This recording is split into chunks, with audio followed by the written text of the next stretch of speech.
छत्रपती शिवाजी महाराजांचा, छत्रपती शाहू महाराजांचा, डॉक्टर बाबासाहेब आंबेडकरांच्या संविधानाचा, रिपब्लिकन पार्टी ऑफ इंडियाचा,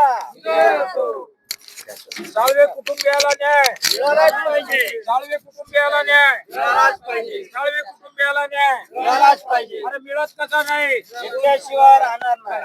ठीक आहे.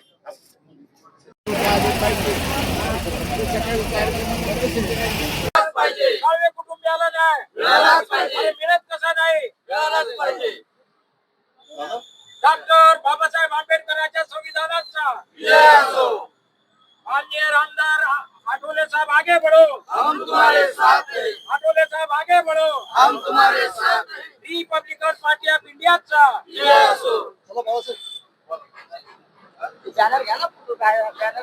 बॅनर पुढे घ्या ना.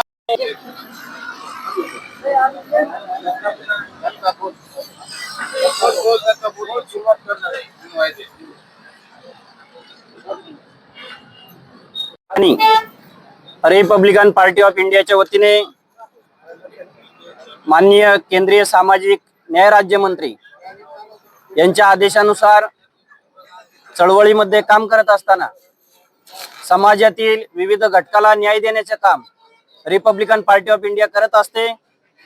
असाच एक प्रश्न खालुमरे गावातील पीडित माननीय साळवे कुटुंबे या साळवे कुटुंबामधील रुपाली हिरामन साळवे, त्याचप्रमाणे त्यांच्या घरातील लोक यांची गेल्या 2 ते 3 पिढ्यापासून 10/20 या क्षेत्रामध्ये खालुमरे गावामध्ये त्यांचं घर आहे. या घराची नोंद गेली जवळपास 1944 नंतरून ग्रामपंचायत मध्ये घेण्यात आलेली आहे.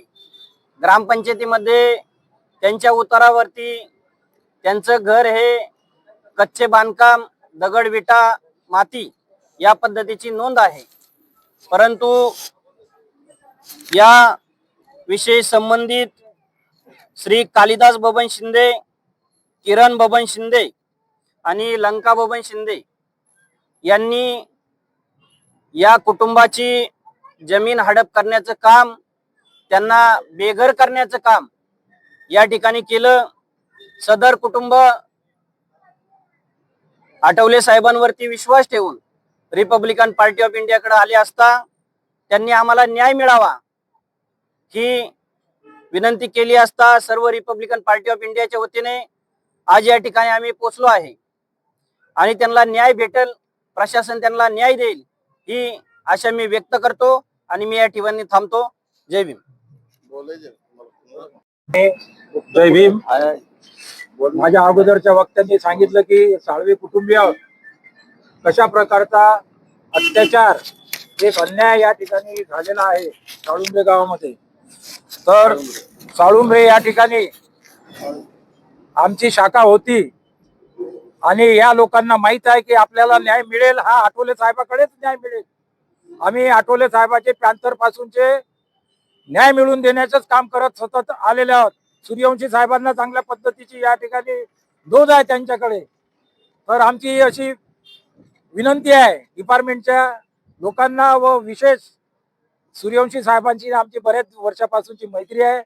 या ठिकाणी या कुटुंबाला न्याय मिळवून द्याल ही आपल्याकडून आम्हाला अपेक्षा आहे.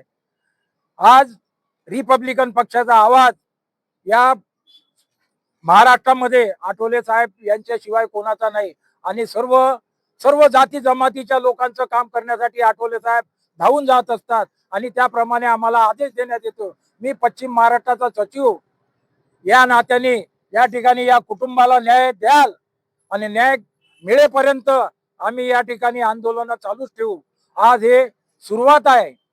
ही सुरुवात सूर्यवंशी साहेबांना माहित आहे की रिपब्लिकन पक्षाचा कार्यकर्ता एकदा रस्त्यावर उतरला तर काय करू शकते. त्या कुटुंबाला न्याय मिळवल्याशिवाय स्वस्थ बसत नाही आणि आम्ही स्वस्थ बसणारे कार्यकर्ते नाही आहोत. आमचं आयुष्य याच्यामध्ये चाललं लोकांना न्याय मिळवून देण्यासाठी. आम्हाला कुठल्याही पदाची अपेक्षा नाही आहे आणि पदासाठी आम्ही कामही करत नाही. रस्त्यावरची कार्यकर्ते आहोत. रस्त्यावर ज्या कोणी या साळवे कुटुंबियाला रस्त्यावर आणलं ना त्यांना रस्त्यावर आणल्याशिवाय रिपब्लिकन पक्ष स्वस्त बसणार नाही, अशा प्रकारची या ठिकाणी आशा व्यक्त करतो, विचार व्यक्त करतो. आणि सर्व पत्रकारांना विनंती आहे की हे हेडलाईन मध्ये द्या की साळवे कुटुंबीय या ठिकाणी राहत असताना, त्यांचं घरात सर्व ताबा असताना विनाकारणचं गाव गुंडगिरी करून या कुटुंबाला रस्त्यावर आणत असतील तर या ठिकाणी डिपार्टमेंट आपलं काम करणारच आहे. जे त्यांच्या चाकोरीमध्ये बसेल ते काम करतील, अशा प्रकारची आमची विनंती आहे. या कुटुंबाला न्याय देतील ही आमची खात्री आहे.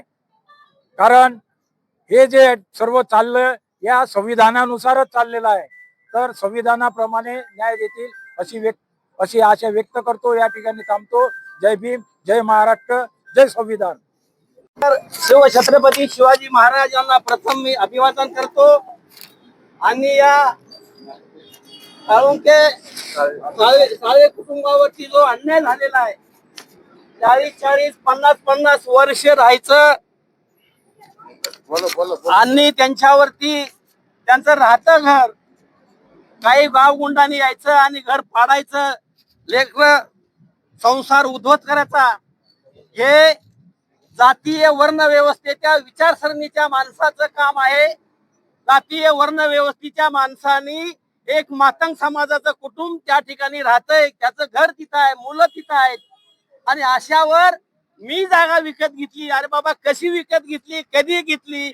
50 वर्षापूर्वी ते तिथे राहतात, त्याचा काय सखोल अभ्यास केला की नाही? आणि मला वाटतं हे 3-4 महिन्यापासूनचं प्रकरण आहे.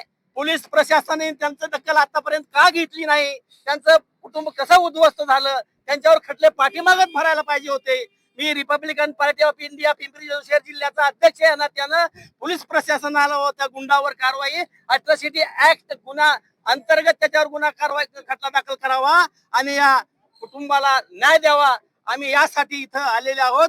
जर का त्यांना न्याय नाही मिळाला तर पिंपरी चिंचवड शहरामध्ये आयुक्तालयाच्या समोर फार मोठं पिंपरी शहराच्या वतीनं आंदोलन छेडलं जाईल, हाही इशारा मी या ठिकाणी देतो आणि मी इथंच थांबतो. जय भीम, जय भारत.